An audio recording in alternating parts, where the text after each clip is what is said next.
Bonjour à tous, on va commencer par un chiffre, 43%. C'est la charge fiscale moyenne cumulée qu'un entrepreneur et indépendant paye sur ses revenus et ceux de sa société. Le but de cette présentation aujourd'hui sera de vous donner des pistes pour optimiser votre situation et celle de votre société, notamment dans le domaine des impôts. Le plan de la présentation sera le suivant. Je vais d'abord vous partager la base de ma réflexion, pour ensuite commencer par vous rappeler quelques bases théoriques du deuxième pilier. Et finalement, je vous expliquerai ce que le deuxième pilier est sur-obligatoire, son fonctionnement et les surprises et avantages plutôt inattendus qu'il peut vous offrir. Donc, ne perdons pas de temps si vous le voulez bien. Imaginons que vous passez la porte de mon bureau et vous me dites, tu vois, Matthieu, moi j'ai ma société et je me verse 120 000 francs de salaire. Ça permet de financer mon train de vie. En plus de ça, les choses vont relativement bien, donc j'ai pu me sortir environ 100 000 francs de dividendes par an. Et enfin, au fil de mes années professionnelles, j'ai pu m'acheter quelques appartements qui me rapportent aujourd'hui 50 000 francs de revenus nets. Et enfin, on s'est mis ensemble avec quelques amis pour réaliser un projet immobilier qui va se terminer cette année et qui va me générer 150 000 francs de revenus supplémentaires. Et là, vous allez me dire, tu vois, comme je vis avec 120 000 francs, ça veut dire que ma fortune va augmenter cette année de 300 000. Mais vraiment bien le cas, vous vous doutez bien que non, puisque vous allez payer environ 40% d'impôts sur ces 300 000 francs. Ce qui signifie que votre fortune n'augmentera effectivement que de 108 000. Imaginons maintenant que les années passent et que malgré les impôts, vous arrivez à cumuler 1 million. Vous souhaitez maintenant placer, par exemple, en achetant un immeuble ou en le mettant sur les marchés financiers. Et vous me dites, eh bien maintenant, ça me rapporte en moyenne 5% par an, donc 50 000 francs. Mais en fait, non, parce que vous allez également payer environ 40% d'impôts sur une grande partie de ces rendements. Et c'est donc dorénavant 1 000 francs de charges fiscales supplémentaires que vous devez payer en plus chaque année. Et donc, on voit qu'en tant qu'entrepreneur, vous êtes dans une situation très déplaisante, où non seulement vous avez des impôts sur vos revenus qui sont très élevés, mais en plus, des couches d'impôts qui s'accumulent chaque année sur votre fortune et les rendements de votre fortune. Et lorsque je rencontre quelqu'un dans cette situation, mon but est très simple. Si vous me dites je vis avec 120 000 francs et ma fortune augmente de 300 000 francs, le but sera de mettre ces 300 000 francs à l'abri de l'impôt. Et si vous me dites j'ai 1 million qui me rapporte 5% par an, eh bien, le but est également de mettre ces 50 000 francs à l'abri de l'impôt. Et pour ça, on va utiliser notamment le deuxième pilier sur obligatoire. Mais commençons d'abord par quelques bases théoriques. Qu'est-ce que le deuxième pilier? Eh bien, moi, j'aime bien dire que c'est des cotisations qui sont ponctionnées chaque mois sur notre salaire, généralement financées à part égale par l'employeur et l'employé.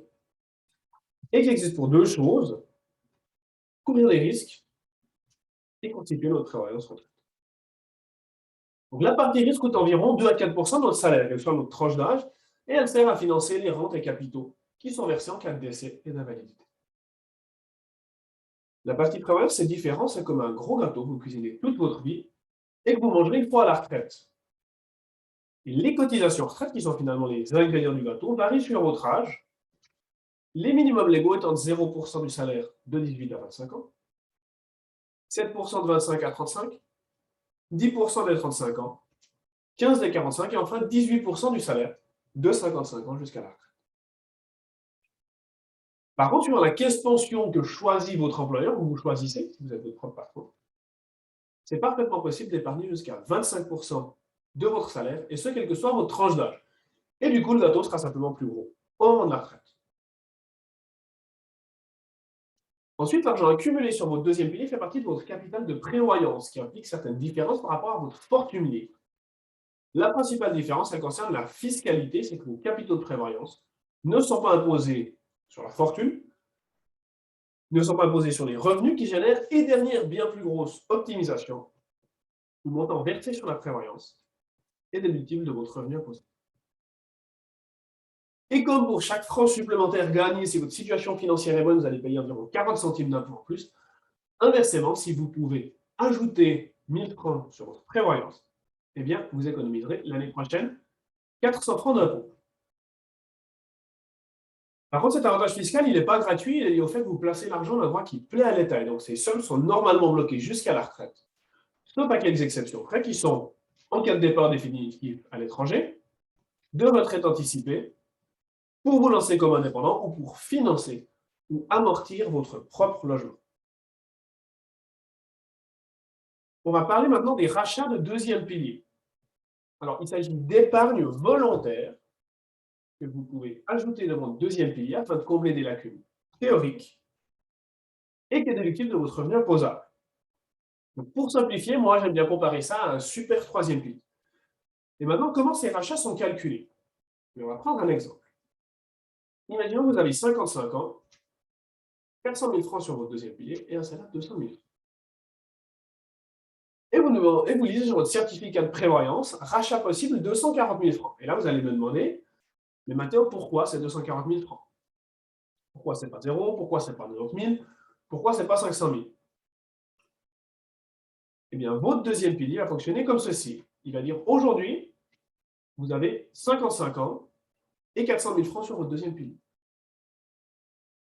Imaginons que vous ayez, durant toute votre vie, eu ces 200 000 francs de salaire. En épargnant les 0, 7, 10 et 15% prévus, aujourd'hui, vous auriez 640 000 francs sur le deuxième pilier. Par contre, aujourd'hui, vous n'avez que 400 000. Alors, pourquoi cette différence? Eh bien, peut-être parce que vous n'avez pas toujours eu 200 000 francs de salaire, parce qu'il y a des années durant lesquelles vous n'avez pas tout cotisé, etc. Quoi qu'il en soit, vous pouvez racheter ce manque théorique de 240 000 francs.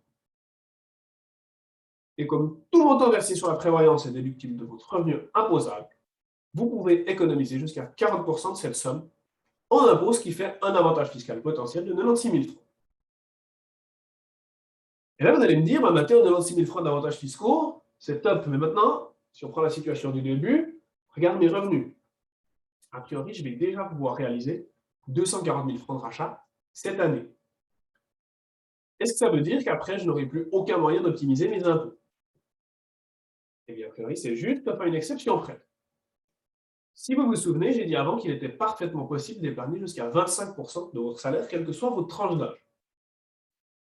Donc, si vous êtes entrepreneur ou dans l'équipe dirigeante de votre société, vous pourriez adapter votre deuxième pilier et créer un plan de prévoyance où, par exemple, vous économiserez 25% de votre salaire de 18 à 65 ans. Et donc, le nouveau deuxième pilier, il va refaire les calculs. 25% de 200 000 francs de 18 à 55 ans, ça fait 1 850 000 francs. Par contre, vous avez toujours 400 000 francs sur votre deuxième pilier. Et donc, votre potentiel de rachat, il grimpe à 1 450 000 francs. Et l'avantage fiscal potentiel, il explose à 580 000 francs. Et il est donc multiplié par 6. Et ce qui est génial, c'est que cette technique, elle permet d'augmenter le potentiel de rachat et donc les avantages fiscaux de façon quasiment illimitée. Par contre, malgré tous ces avantages, il y a un gros problème concernant les rachats et le deuxième pilier dans sa version standard, parce qu'il fonctionne en gestion collective. Imaginons que vous faites 300 000 francs de rachat. Vous économisez 120 000 francs d'impôt et malheureusement, 3 mois plus tard, vous décédez. Et si vous êtes dans un plan de prévoyance standard, il y a très peu de chances pour que non seulement ces 300 000 francs que vous venez d'ajouter dans votre deuxième pilier, mais également la totalité de votre capital de prévoyance soit perdue pour vos héritiers. Un second problème concerne le risque en cas de sous-couverture de la caisse. Et là, on va prendre un exemple concret. Imaginons que vous avez 45 ans, vous travaillez chez Nestlé et vous lisez sur votre certificat de prévoyance que vous toucherez 1 million de francs à la retraite. La caisse pension de Nestlé fonctionne en gestion collective, vous devez être solidaire pour les autres assurés. Et début 2017, et c'est effectivement ce qui s'est passé, vous receviez une lettre pour vous annoncer que vos cotisations ne changeront pas, mais que vous aurez 150 000 francs de moins à la retraite. Car la caisse doit verser trop de rente et qu'elle risque de se retrouver en sous-couverture. Et dans un cas comme celui-là, vous ne pouvez absolument rien faire. Ensuite, dans un deuxième pilier standard, vous êtes très vite limité dans le potentiel de rachat. Donc, vous n'avez plus aucun moyen d'optimiser vos impôts. Et enfin, dans une caisse de pension en gestion collective, vous n'avez aucune transparence et aucun contrôle sur ce qui est fait avec votre argent. Et ça, c'est un point qui fâche de nombreux entrepreneurs qui aiment contrôler leurs fonds et décider eux-mêmes comment ils les investissent. Et pour toutes ces raisons, les gens disent, écoute, les rachats, ça a l'air intéressant, mais pour moi, ça représente trop de risques. Et c'est là que ce deuxième pilier surobligatoire, il rentre en jeu. Comment ça fonctionne? Eh bien, la loi permet aujourd'hui d'individualiser le deuxième pilier pour la partie du salaire supérieur à 86 040 francs. Comment ça fonctionne? Ce n'est pas du tout une révolution. Vous allez garder votre deuxième pilier que vous avez déjà, tel quel, et simplement créer en parallèle une poche de prévoyance professionnelle séparée. Et donc, vous vous retrouvez avec deux deuxièmes piliers. Votre deuxième pilier de base, que vous avez déjà, et qui vous couvrira, vous et tous les employés de l'entreprise, jusqu'à 86 040 francs de salaire, ou plus, c'est un montant qui s'adapte. Et le plan surobligatoire, qui assurera par exemple l'équipe de direction pour la partie du salaire supérieure à 86 040 francs. Et ce deuxième pilier surobligatoire aura l'avantage de ne pas fonctionner en gestion collective, mais s'il est bien fait, en gestion individuelle. Et ce passage en gestion individuelle va permettre de régler les problèmes dont on a parlé. Vous vous assurez que vos capitaux de prévoyance soient reversés à vos héritiers en cas de décès, dans tous les cas. Quand vous n'êtes plus dans une caisse qui doit verser des rentes pour d'autres personnes, vous n'avez plus aucun risque qu'on vienne vous ponctionner une partie de vos capitaux de prévoyance. Ça permet d'augmenter le potentiel de rachat et donc les avantages fiscaux de façon quasiment illimitée. Dans l'exemple du début, ça permet de diviser les impôts par 4 pour de nombreuses années. Et enfin, vous reprenez le contrôle sur vos capitaux de prévoyance et pouvez décider vous-même comment vous les investissez. Donc, si vous pouvez les mettre sur les marchés financiers, si vous voulez plutôt que ça vous rapporte 4-5% par an par rapport au 1% qu'on vous donne actuellement, mais aussi les garder en cash pour les plus sécuritaires d'entre vous. Ou enfin, si c'est bien fait, ce qu'on appelle un investissement immobilier. Et ce qui se passe effectivement, c'est que cette individualisation du deuxième pilier, ça en fait un outil d'optimisation fiscale sur les revenus qui est aujourd'hui imbattable en Suisse. Par contre, malgré tous ces avantages, il y a un dernier problème qui subsiste. Imaginons que vous décidez de faire de nombreux rachats et tout à coup, dans une année ou 2 ans, on vous propose par exemple de participer à une promotion immobilière ou d'investir dans une nouvelle société. Et là, vous allez dire, bah, finalement, je suis bien embêté parce qu'avant, j'avais du capital et finalement, maintenant, ce capital est bloqué dans le deuxième pilier. Et c'est là que cet investissement immobilier rentre en jeu. Comment ça fonctionne? Eh bien, votre deuxième pilier, surobligatoire, s'il est bien fait, va prendre la place de la Raiffeisen ou du Crédit Suisse dans votre financement immobilier. Donc, on va commencer par un exemple qui sort complètement du domaine de la prévoyance professionnelle. Imaginons que vous avez 500 000 francs sur votre compte en banque et vous voulez acheter une maison qui vaut 1 million. Du coup, vous n'avez pas assez d'argent. Qu'est-ce que vous faites? Vous allez au Crédit Suisse qui vous dit, ça tombe bien, nous on a justement de l'argent sur nos comptes qui ne nous rapporte rien. Donc, ce qu'on va faire, c'est qu'on va vous prêter ces 500 000 francs et vous, en échange, vous nous payerez les intérêts. Du coup, vous êtes content, vous avez pu financer votre maison et le Crédit Suisse sont contents parce qu'ils ont pu investir leur argent à un endroit qui leur rapporte des intérêts. Votre deuxième pilier surobligatoire peut investir jusqu'à 50% de votre capital de prévoyance sous cette forme. Si vous avez 1 million sur votre deuxième pilier surobligatoire, celui-ci peut en investir jusqu'à 500 000 sous forme d'hypothèque dans vos biens immobiliers privés, c'est-à-dire votre maison propre, votre maison de vacances, ou encore vos biens de rendement. Et en échange, comme vous l'auriez fait avec le Crédit Suisse, vous payez des intérêts hypothécaires à votre deuxième pilier surobligatoire. Et ce qui est marrant ici, c'est que vous allez vous payer des intérêts hypothécaires à vous-même. Mais la vraie plus-value, elle est encore ailleurs. On va prendre un dernier exemple. Imaginons que vous avez une société, vous avez fait quelques bonnes années et avez accumulé du cash sur ses comptes. En parallèle, vous avez une maison dans laquelle vous vivez, avec 500 000 francs de dette. Et enfin, un deuxième pilier surobligatoire dans lequel vous avez déjà fait quelques rachats. Et même si votre société fonctionne bien, vous voudriez sortir ces 500 000 francs. Peut-être simplement parce que quelqu'un veut vous racheter la société et donc ces 500 000 francs vont être imposés, mais vous pourriez aussi en avoir besoin dans votre vie privée. Ça pourrait être pour aider vos enfants qui vont construire leur maison, pour créer une nouvelle société ou participer à une promotion immobilière, pour faire le tour du monde, acheter une Ferrari, comme vous voulez. Dans notre exemple, on va dire que vous voulez vous acheter un immeuble de rendement privé afin de vous assurer une indépendance financière en dehors de votre société et vous avez besoin de 500 000 francs de fonds propres. Donc, votre réflexe de base, eh bien, vous vous dites, je vais me verser ces 500 000 francs et les utiliser comme fonds propres. Malheureusement, que ce soit sous forme de bonus ou sous forme de dividende, au total, vous payerez environ 40% d'impôts et du coup, vous n'aurez pas ces fonds propres.